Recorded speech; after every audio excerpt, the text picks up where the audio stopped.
Hello, sports fans. Jim Squirrel here with Mike Dugan. We are VIP Sportsnet. We are doing a recap here of Week 7 of the NFL schedule. And I guess we'll start off with Thursday night's Chiefs traveling to Denver. Yeah, this game was just not good if you're a Bronco fan. I mean, when you see your quarterback get sacked for 8 times for a loss of 72 yards, and the Chiefs lose their quarterback Mahomes in the second quarter, and still lose 30-6. I mean, it was just not going anything. Nothing's going right for the Broncos. Average run for as a team was 3.4 yards for 71 yards. I mean, you can't win a game with that, you know. Nope, sure can't. But the Chiefs only ran for 80. Yeah. They averaged 3 yards a carry. Penalties, Chiefs still had more penalties. They had 6 for 46, and Broncos only had 4 for 33. Passing was pretty pedestrian for both teams. 191 yards for the Chiefs and then 134 for the Broncos. I mean, just awful. 5 first downs to 4 first downs. Yeah. And then you have Joe Flacco that had 3 fumbles and he lost one of them. So, I mean, he wasn't the Bronco hero. People were not very happy with him after the game. Yeah. I mean, well, the whole story of the game is just Patrick Mahomes. That's the story. Mm-hmm. I mean, the kneecap thing that's all anybody talked about was that. So, I mean, he's supposed to be out probably 2 to 6 weeks. You just never know how hard you can recover from a dislocated kneecap. I mean, the way they popped up back thing in the game, that was that's where a lot of the damage gets done on those things, is putting it back. You know, people don't know what they're doing. But I remember when DeMarco Murray messed his up when he was at Oklahoma. He was never the same back after that. Well, what other game you want to talk about? Talking about the Raiders versus the Packers. All right, should be a good game. It was. Well, we got the Oakland Raiders traveling to Green Bay, and I really thought this game would be more competitive than it was. The Raiders, Derek Carr didn't have a bad game, but it just wasn't enough. They just didn't produce enough points, and Aaron Rodgers pretty much had a perfect game. Perfect quarterback passer rating, didn't he? Yeah, I mean, Josh Jacobs for the Raiders carried the ball 21 times for 124 yards, averaging 5.9, but he got hurt. And Derek Carr, 22 28, 293, 2 touchdowns, 1 interception. But, I mean, what can you say about Aaron Rodgers? 5 TDs, 429 passing yards. It's just dominant for the team to make the Packers 6-1 and brought the Raiders to 3-3. And I was always thinking like the Raiders would have stepped it up because of the injury that happened with Kansas City. Mm-hmm. That's really in the Chargers. You just really don't know what's going to happen with them. So with the Chargers. Well, the Chargers just keep on losing games. Yeah. So I really thought they would be better, and they just weren't. I mean, they just were not performing well after being off a week. So what did you read about the stats? Well, they finally did what I thought they would do. They started running the rookie running back. Unfortunately, he got hurt, but that's what I've been saying and it worked. I mean, as far as him getting yards and stuff, that was what he was drafted to do. I mean, they had 155 yards rushing. Green Bay only had 60. Of course, their running back come back to earth again after the Cowboys thing. But Packers only rushed for 2.6 yards per carry. The Raiders were rushing for 5 yards a tote there, but the passing yards was the big thing. And the one turnover they had, they were the Raiders were 3 of 6 in the red zone. And the Packers were 3 of 3. A lot of penalties for the Raiders. 8 for 97, 2 turnovers, and time of possession was about even. Third down both of them were pretty effective on third down. I mean, Both of them had 5 touchdowns. 5 first downs rushing, and both of them had at least 15 passing first downs. Game just got away from the Raiders, man. Well, you never know what next week will bring. This week brings for what other game do you want to talk about? Talking about the Rams and the Falcons. We had the Rams traveling to Atlanta this week, and man, how bad are the Falcons? That game, it was just a pathetic. They dropped to 1-6. They're only 1-2 at home. And I still say that 1 win they had was pure by luck against the Eagles on the Sunday night game. Yep.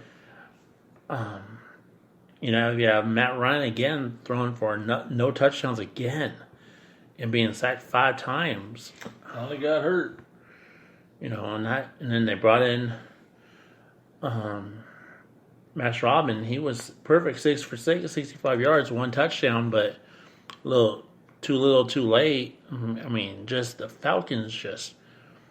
You wouldn't believe they got removed from the Super Bowl 2 years ago. I don't know how bad they are. Yeah, they just kind of disintegrated. That's just they're a team in free fall right now.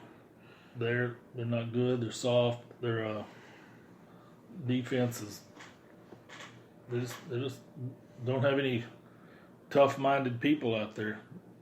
And then on the Rams side, you got Todd Hurley, 18 carries for 41 yards. He only averaged 2.3 yards a carry. That's just his longest run was 10 yards. Then you have Jared Goff, 22 for 37, 268, 2 touchdowns. But the Rams just had their way with the Falcons this year, and I just don't know if the coach for the Falcons is even going to be safe through the end of the year. The way they're playing, could be worse for them, but I don't know how. At least you have a win versus some teams still don't, Mm-hmm. What else stood out for you during this game? Dante Freeman, they still can't get him on track. They can't get the running game going. So, yeah, his longest rush was 9 yards. That's 38 yards rushing for a team. 2.5 yards a carry. So did the Rams. They only had 2.5 yards, so they weren't any kind of effectiveness. That they did rush it enough times to keep guys from just straight teeing off on Goff. So, but the rushing attempts for the Falcons, they were only tried 15 times. I understand you were behind, but still, you can't just let them just tee off on your quarterback like that. Penalties, both teams only had 5 penalties, so that wasn't much of a factor. The total plays, the Rams had almost 20 plays more than them, so played a little keep away with them. I don't even know where to improve on the Falcons. You got Matt Ryan. He, hurt. We'll see what happens. What other game we got going on? Let's talk about the 49ers versus the Redskins in that tsunami they played in the other day. Sounds good. Yeah, the Niners traveled to Washington in a freaking monsoon. Yep. The weather is more highlighted than the game. There was no scoring up until the third quarter. And, it was just... Yeah, there was no scoring going through this game until the third quarter when San Francisco was able to get 3 points. And then, that game, I think they had like an inch and a half of rain before the game even kicked off. So everyone knew it was going to be a slopper game. Yep. What stood out in this game for you, Jim? Just the lack of passing attack for the Redskins. You got a quarterback there that's not a rookie, and you throw for 50 yards. Case Keenum, really? 50 yards passing. Okay. 3.3 yards an attempt. And that's with McLaurin. That rookie is really, really good, man. But, man, just... And look at the fumbles. There was only one. Mm-hmm. I mean, everybody pretty much protected the ball, but there was just no offense at all for the Redskins. I mean, they just literally could not get anything going. 10 first downs. You know, and Adrian Pearson, 20 carries for 81 yards, 4.1 average. His longest run was 15 yards. Total yards for the Redskins, 154 yards. That's a professional football team generated 154 yards. And then That's with Callahan, who likes to run the ball. I mean, okay, what'd you say Peterson finished with? 81 yards. That's pretty good. I mean, that's really good on that field. But golly, your quarterbacks must have the smallest hands in the world if you can't throw but 50 yards. I mean, Case Keenum was 9 for 12. But 12 attempts. 12 attempts. I mean, and then Garoppolo had almost twice that. He was 12 for 21, 151, one interception. You know, I mean, looking at the total rushing offense for the Niners, 39 carries for 137, averaging 3.5. Yep, on that field. You know, it's like, I mean, this game was just. It was over so quick. I remember I was sitting there and they flipped over to another game. Just finished the game, we're giving you this. I'm like, what? That game was over 2.5 hours. Each team only had 8 drives. I mean, yeah, it was. No passing. So, I mean, there's no incomplete passes to really stop the clock. So, okay. I mean, the game was just awful. I mean, but the Niners still stay undefeated. They go to 6-0. Yeah. Redskins 1-6, 0-4 at home. I mean, it's not a good year for the Redskins. I mean, no. I know Callahan's the interim there, but I'm sure they'll take a run at some big name. I mean, maybe Urban Meyer, maybe Lincoln Riley. Lincoln Riley's not going to go there, so they can cross that off. Urban Meyer might, but I don't know who you get. Who wants to work for that? But here's the thing. Here's the tie-in for Urban Meyer. Why I said that. Who's the rookie quarterback they have? Haskins. Where did he play college ball? Ohio State. We recruited him. Urban Meyer. There you go. So he knows more about him, and then McLaurin.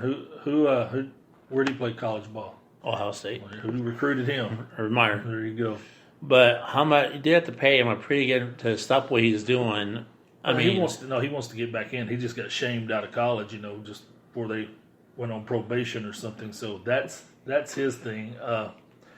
Pros, I don't know if he can get his staff together. His guys got head coaching jobs, so he might have a hard time getting his guys to be on his staff. But it's going to require a lot of money. Daniel Snyder's not afraid to pay it, so that might be the option there. I know he was kind of campaigning for the Cowboys job last week. I mean, he kept making not so veiled references to it. So, I mean, the Cowboys kind of put that to quiet for a while, but yep.